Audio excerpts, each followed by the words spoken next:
record.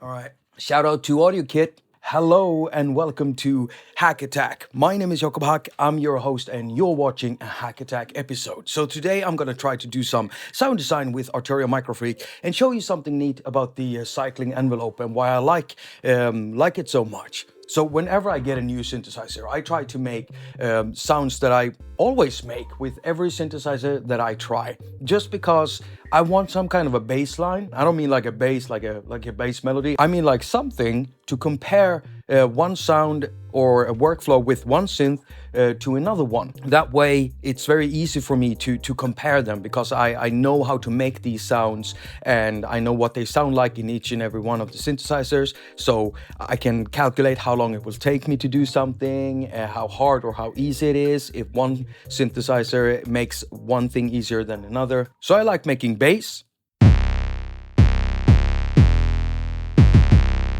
And I also like making kick drums.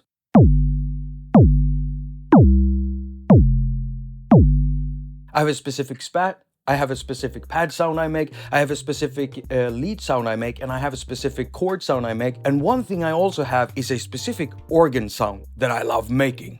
Now, Arturia MicroFreak has a very neat little engine in here. Now, since one hand is occupied holding the microphone, I'm gonna choose a preset where I've already pre-recorded a melody, because the MicroFreak actually has a 64-step sequencer in here. So you can set it. You can set it to 16, 32. You can even set it to something in between there for those odd melodies. But this is what it sounds like right now.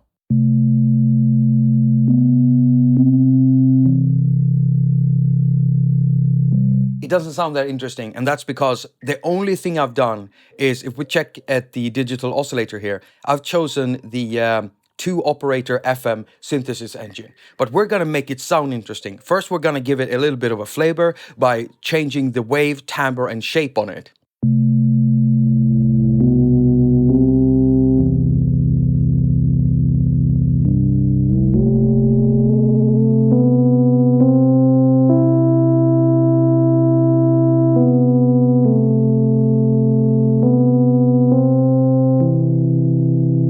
Apart from, recording the actual melody in here, the only thing I did was choose the FM operator synthesis engine, and then I just added a little bit of timbre and shape and up the wave a little bit. So already we're getting a more complex sound. Now, something I like doing is adding a bit of a vibrato in there just to make the organ sound more interesting. And we'll do that in the modulation section up here. I'm sitting really weird here with my arm, but that's because I want you to be able to see up here. We're gonna go to the LFO.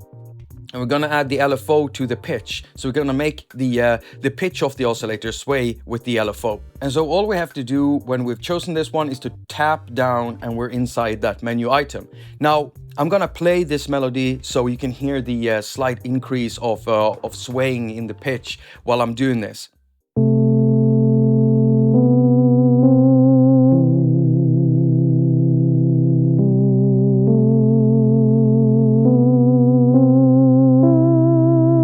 It sounds very nice, and I'm almost done with the patch. One thing I want to add is a bit of grit in there, just to make it sound like it's an older organ. And here's where we come to the cycling envelope and how nice it is. We're going to use the cycling envelope, which is an envelope that can also be used as an LFO, because you can have it in a running or looping mode. So it goes through the envelope over and over and over again. And we're going to have it control the filter. So we need to set that up in the modulation matrix. First, we need to tap again here so we know that we're not changing anything in the LFO that is controlling the pitch. And then we need to scroll all the way back to the cycling envelope. And we're not going to control the pitch, we're going to control the cutoff. And I'm going to tap in here and I'm going to set this to 100. Just make it a maximum value. Tap it out. So now I'll be able to control the intensity. Even though it's set up to 100, I'll be able to I'll be able to control the intensity by using the amount knob on the cycling envelope. It works the same way as a filter and mount, so you can actually set the strength of the cycling envelope signal with this knob here. So there are 3 modes, and you can have it work as a normal envelope, but we're gonna have it in a running envelope mode. And now we can give it interesting shapes. So we have an attack time, we have fall shape time, and we have a hold time. We're gonna make sure the amount is turned down. And before we do anything, I'm gonna turn down the analog filter a little bit. Let's see here, like that. We're gonna listen to it.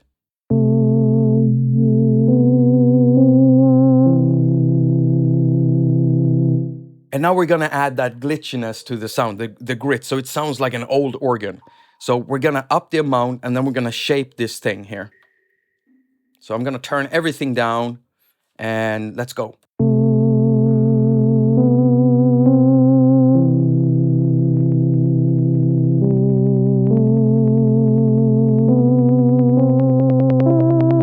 You can clearly hear that there is like a clicking sound in there now.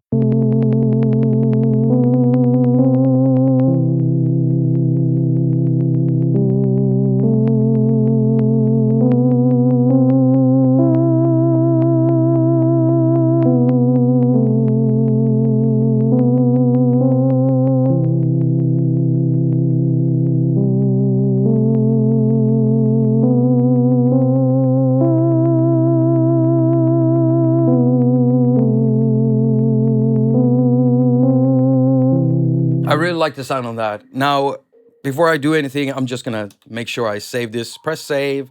I've already named it. It's a sequence. It's called Organ Freak, and save. And there we go.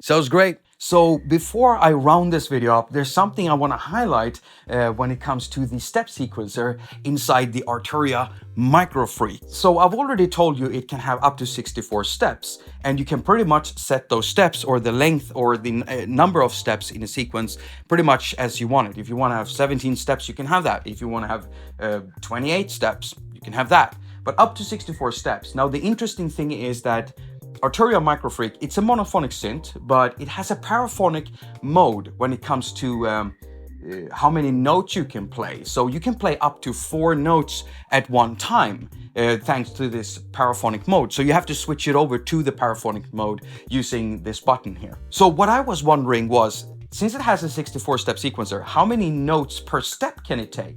Well, it turns out that the Arturia MicroFreak can take up to 4 notes per step, which means that you can make sequences that are basically built up of multiple chords and stuff. And that's a very neat little feature they put in there.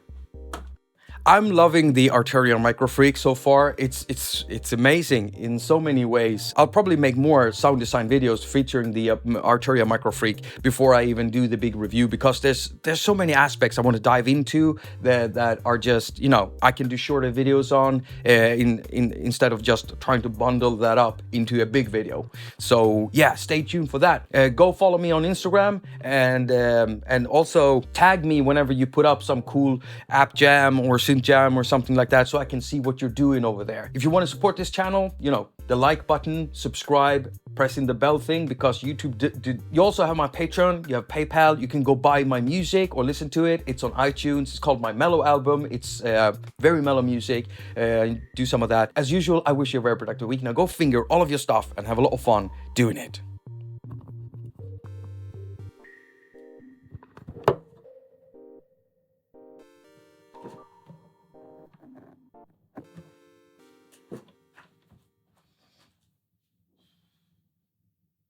I'm going to put my channel in there instead. But while you're there, subscribe to my channel, which is also in the video description. And we said we were going to keep this short. Okay, so just go subscribe to haQ, because I make reviews if you like mobile music making. So if you're not into that, go subscribe to some of my buddies like Bo Beats. For me maybe. Or Accurate Beats from Accurate Beats. Or me.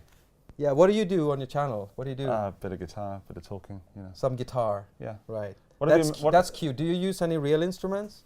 This is gonna blow up completely, right? People are gonna get mad at me for Are this. we doing synth electronic music versus guitar?